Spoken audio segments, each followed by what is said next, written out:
Hello সবাইকে, আমরা admission test helpline থেকে প্রোগ্রামটি সঞ্চালন করছি। আমাদের আজকের আলোচনা টপিক ভূগোল ও পরিবেশ এমসিকিউ ফাইনাল রিভিশন দ্বিতীয় পর্ব ওয়ান শট এমসিকিউ এসএসসি একদম সকল বোর্ড। আমরা শুরু করছি।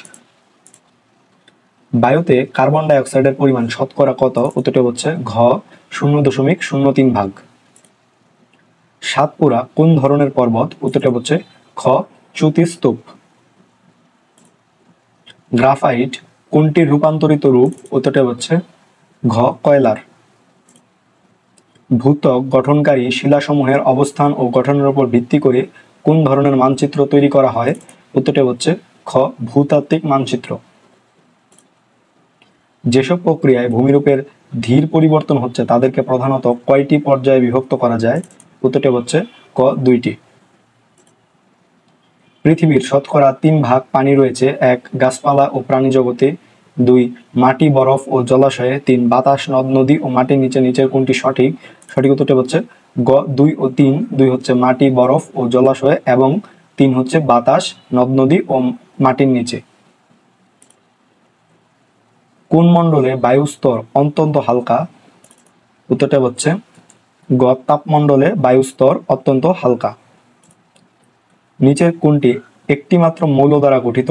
উত্তরটা হচ্ছে খ পারদ। নিয়ত বায়ু কত প্রকার? উত্তরটা হচ্ছে খ 3 প্রকার। সমুদ্রের তলদেশের বড় বড় গর্তগুলোতে সৃষ্টি হয় 1 সুনামি, 2 ভূমিকম্প, 3 অগ্নুৎপাত।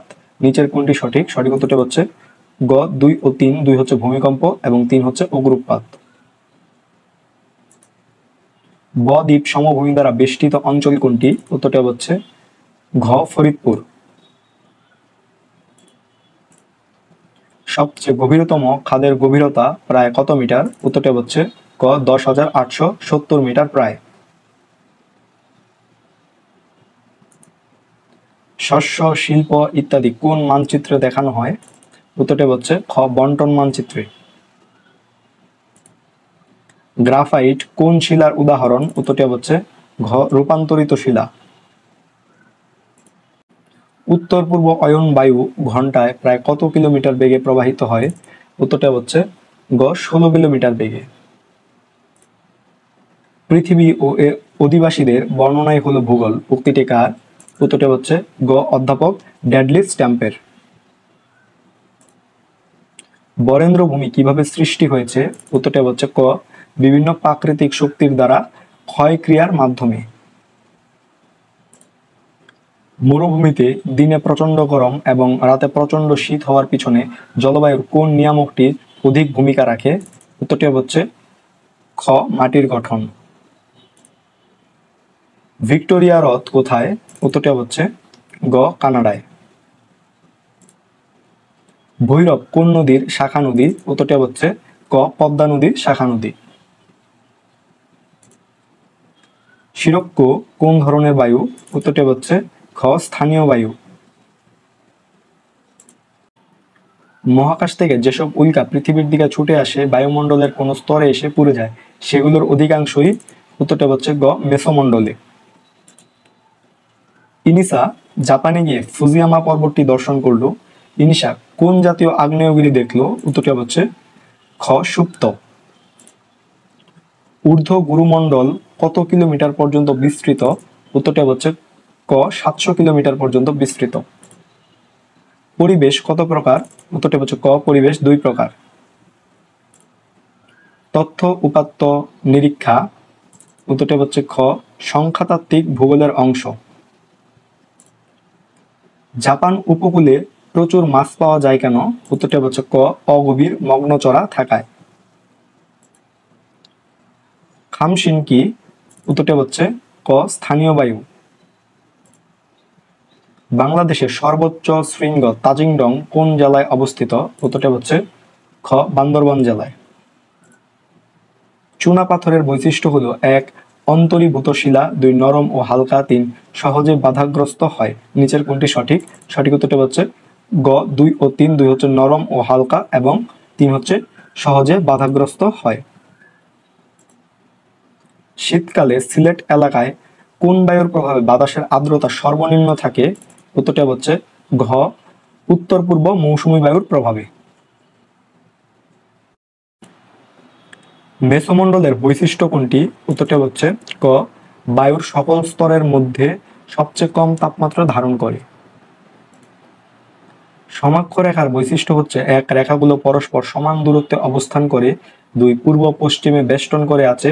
তিন, প্রত্যেকে এক একটি অর্ধবৃত্ত। নিচের কোনটি সঠিক? সঠিক উত্তরটি হচ্ছে ক, এক ও দুই।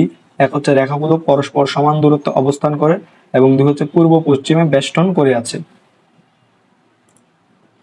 দ্রাঘিমা রেখার বৈশিষ্ট্য কোনটি? উত্তরটি হচ্ছে গ, রেখাগুলো প্রত্যেকে অর্ধবৃত্ত। প্রাকৃতিক বাঁধ কোন ধরনের সমভূমি? উত্তরটি হচ্ছে ঘ, প্লাবন সমভূমি। কোনটি কুমেরু বৃত্ত? উত্তরটি হচ্ছে ঘ, ৬৬.৫ ডিগ্রি দক্ষিণ অক্ষাংশ এটি কুমেরু বৃত্ত। ২৩.৫ ডিগ্রি দক্ষিণ অক্ষাংশকে কি রেখা বলে? উত্তরটি হচ্ছে খ, মকর ক্রান্তি রেখা বলে। মালভূমি দেখানো হয় কোন মানচিত্রে? উত্তরটি হচ্ছে গ, প্রাকৃতিক মানচিত্রে। বাংলাদেশের নদীগুলো ভরাট হয়ে যাওয়ার কারণ এক, নদীর পাড়ে ঘরবাড়ি তৈরি। দুই, নদীর ময়লা আবর্জনা ফেলা। তিন, পরিবেশ উপযোগী বাঁধ দেওয়া। নিচের কোনটি সঠিক? সঠিক উত্তরটি হচ্ছে ক, এক ও দুই। এক হচ্ছে নদীর পাড়ে ঘরবাড়ি তৈরি এবং দুই হচ্ছে নদীর ময়লা আবর্জনা ফেলা নদীতে। আনন রাত্রিতে খোলা আকাশের দিকে তাকিয়ে দেখলো মহাকাশ থেকে জ্বলন্ত বস্তু পৃথিবীর দিকে ছুটে আসছে। একটি জায়গায় এসে বস্তুটি শেষ হয়ে যাচ্ছে। আননের দেখা বস্তু কোনটি? উত্তরটি হচ্ছে ঘ, উল্কা। ডগার্স ব্যাংক কোথায় অবস্থিত? উত্তরটি হচ্ছে খ, ব্রিটিশ দ্বীপপুঞ্জে। বায়ুমণ্ডলের উন্মুক্ত বিস্তীর্ণ বিশাল লবণাক্ত জলরাশিকে কি বলে? উত্তরটি হচ্ছে গ, মহাসাগর। বাংলাদেশের দক্ষিণাঞ্চলের নদ নদীতে জোয়ার ভাটার ফলে এক, নৌ চলাচলের সুবিধা হয়। দুই, কৃষিকাজের সুযোগ সুবিধা বৃদ্ধি পায়। তিন, নদ নদীর আবর্জনা সাগরে পতিত হয়। নিচের কোনটি সঠিক? সঠিক উত্তরটি হচ্ছে ঘ, এক, দুই ও তিন, এই তিনটি। শিলা চূর্ণ বিচূর্ণ অপসারিত হয়ে। উত্তরটি হচ্ছে ঘ, পাহাড়ের পাদদেশে পলল কোণ তৈরি করে। কোন বলের প্রভাবে পৃথিবী সূর্যের চারদিকে ঘুরছে? উত্তরটি হচ্ছে ক, মহাকর্ষ। লালমাই পাহাড়ের আয়তন কত বর্গ কিলোমিটার? উত্তরটি হচ্ছে ঘ, ৩৪ বর্গ কিলোমিটার। এম এর প্রতিপাত স্থান এন, স্থান দুটির সময়ের পার্থক্য কত? উত্তরটি হচ্ছে গ, ১২ ঘন্টা। নিচের কোন গ্রহের উপগ্রহ নেই? উত্তরটি হচ্ছে ঘ, বুধ। জাপানের ফুজিয়ামা কিভাবে সৃষ্টি হয়েছে? উত্তরটি হচ্ছে গ, আগ্নেয় পদার্থ জমাট বন্ধ হয়ে। তো এই ছিল ভূগোল ও পরিবেশ এমসিকিউ ফাইনাল রিভিশন এর দ্বিতীয় পর্ব। তৃতীয় এবং চতুর্থ পর্ব আসছে। তোমাদের সকলের জন্য শুভকামনা। ধন্যবাদ সকলকে।